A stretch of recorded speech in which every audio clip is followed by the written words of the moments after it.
Patah baru menjerit pagi ni. Hujan. Aduh, ramai-ramai mandi hujan.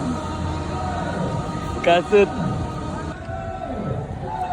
belum start lagi dah 2 kali celup air. Mantap.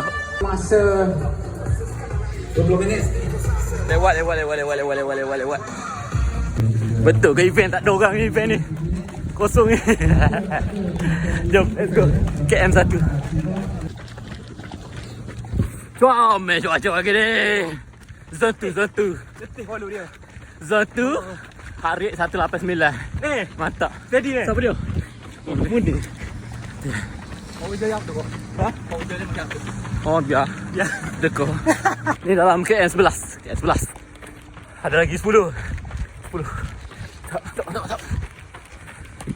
Sedar tak sedar kita berada dalam kilometer ke-16. Dia dah tak sedar. Dalam ketidaksedaran. Kita tak sedar terus. Dan tidak menyedarkan diri. Let's go, come on. Let's go. Zone 2. Harik 200.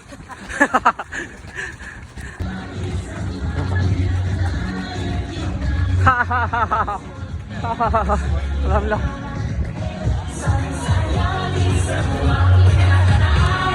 Yes. Alhamdulillah 1 jam 52. Mantap. Bisa? Dah. Mantap macam kita. Punya nak cepat sampai terlupa nak ambil medal. Finisher baju semua tak ambil lagi. Pergi ambil jap. Nak begak. Sekarang jam 5.22. Awal habis. Antara benda yang aku suka event KB Half ni, dia mula awal tau. Start pukul 3. Jadi kita habis awal. Kita ada masa nak relax untuk solat subuh kan. Alhamdulillah tadi aku 1 jam 52 habis.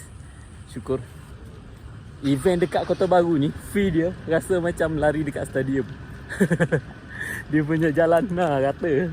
Ada bukit, sikit sangat bukit. Naik dan turun, sikit sangat. Dan tak terasa lah. Memang betul-betul rasa macam lari dekat track.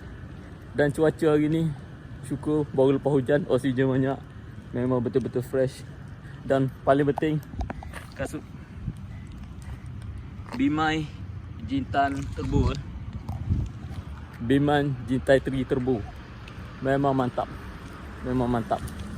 Kasut ni aku test tadi 20 kilo, langsung tak terseksa kaki aku. Betul. Serius aku tak tipu, langsung tak terseksa.